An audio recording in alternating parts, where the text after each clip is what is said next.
So what does a 19th century farm diet actually have in common with, say, Edgar Allan Poe? Well, today, in this explainer, we're tracing a 400-year evolution of the American cultural identity through two really revealing but rarely combined lenses, what people read and what they ate. It turns out the history of American literature and American cuisine run on these exact parallel tracks. They reflect the exact same struggles, innovations, and cultural shifts. So by looking at these two things side by side, we get this absolutely fascinating picture of the human experience. Okay, here's a quick look at the agenda for the journey we're about to take. We'll start with native roots and traditions, then move into colonial survival and mixing, step into 19th century farms and fiction, and finally, accelerate right into 20th century modernity. All right, let's kick things off with part one. Native roots and traditions, the foundations of the continent. You know, long before European arrival, indigenous populations across the continent had already established these incredibly deep, survival-driven connections to the land. Because many tribes led nomadic lifestyles that were totally dictated by changing seasons, they obviously required highly durable preserved foods. So, enter pemmican.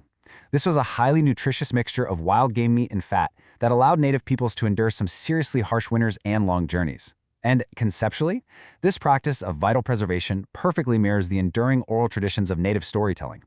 Just like pemmican sustained the body through harsh physical journeys, their creation stories, folktales, and myths sustain their rich culture, passed down meticulously from generation to generation. And the indigenous diet was just hyperlocal. Geography literally dictated both the menu and the culture. You had tribes practicing this brilliant companion planting around the Three Sisters, that's beans, maize, and squash, and they even used fish as fertilizer. Up north, the Wabanaki and Ojibwe hunted moose. Down in the southern subtropical swamps, the Choctaw and Catawba were hunting snapping turtles and young alligators. You even had the Cherokee using blowguns made of indigenous bamboo to hunt squirrels, while coastal tribes engineered the traditional clam bake, layering heated stones with seaweed to steam fresh seafood. Now, it's pretty fascinating to look at how their highly structured, sacred oral literature paired up with this incredibly gritty, earth-driven culinary ingenuity. In Native American storytelling, we constantly see these highly structured elements, like the repetition of culturally significant numbers, usually 4 for the cardinal directions, or 7, which adds skyward, earthward, and center. But in the kitchen, absolute raw pragmatism. I mean, they invented stone boiling by literally dropping red-hot rocks into water to cook meat, and they dug earth ovens to steam vegetables. So you've got highly structured sacred myths on one hand, and just raw, brilliant resourcefulness on the other. Moving on to part 2, colonial survival and mixing. Old World meets New World. So, heading into the 1600s and 1700s, European settlers were desperately trying to recreate the diets they knew back home. They clung stubbornly to their cultural roots.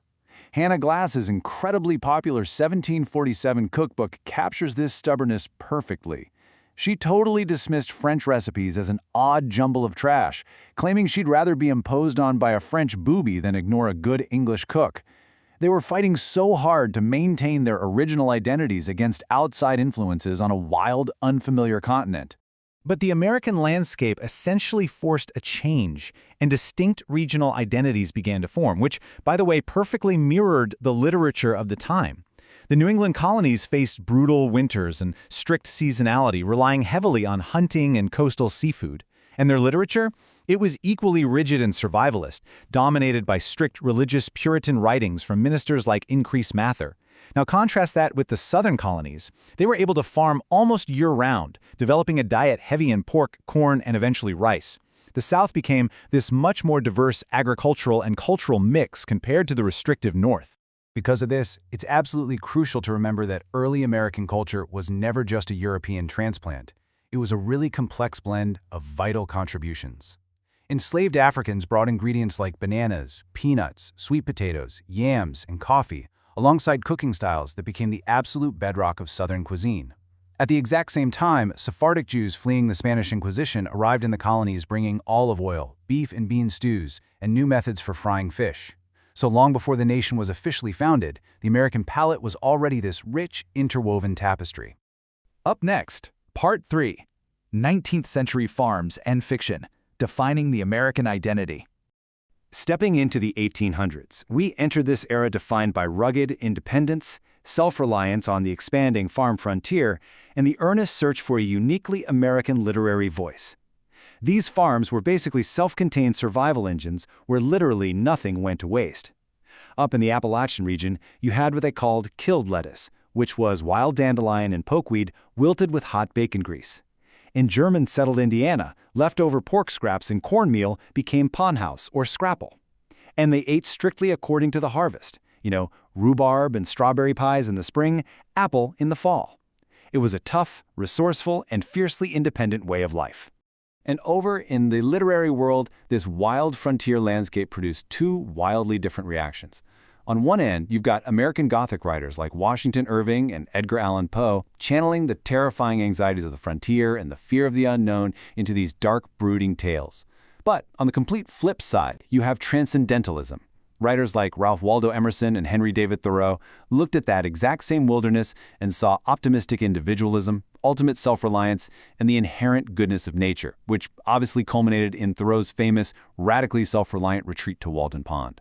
But then, following the unimaginable trauma of the Civil War, all that romantic optimism faded into deep skepticism, which birthed literary realism and naturalism. Authors like Mark Twain and Stephen Crane abandoned romanticism altogether. For example, in Crane's short story, The Open Boat, shipwreck survivors face a harsh, completely indifferent universe. If you think about it, just as the 19th century farmhouse diet was stripped down to the raw essentials of survival, American literature stripped away the supernatural to reflect the tough, unvarnished reality of American life as it actually was.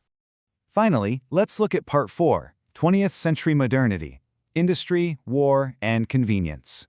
Entering the 20th century, we see an industrial boom, a new scientific understanding of the world, and global wars just drastically revolutionizing the American kitchen. We saw a massive, rapid technological leap. Spurred by muckraking journalists exposing industrial food dangers, the Pure Food and Drug Act was passed in 1906. Soon after that, nutritionists unlocked the science of vitamins. They started fortifying salt with iodine in 1924 and milk with vitamin D in 1932. And by the time World War II ended, the demand for absolute convenience gave us the flash-frozen TV dinner. Science and industry had permanently altered what and how Americans ate.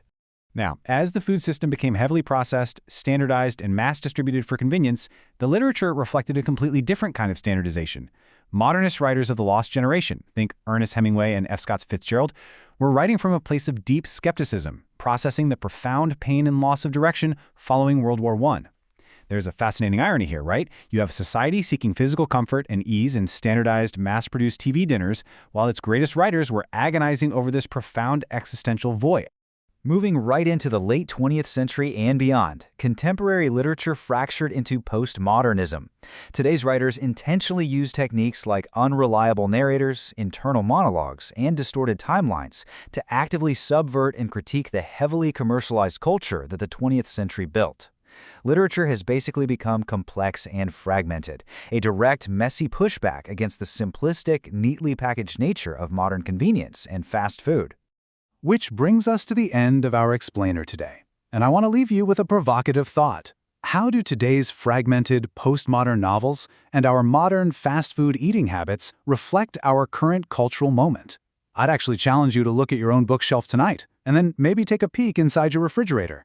What do your choices say about your piece of the modern American identity? Thanks for exploring this with me. Keep reading and keep tasting the history around you.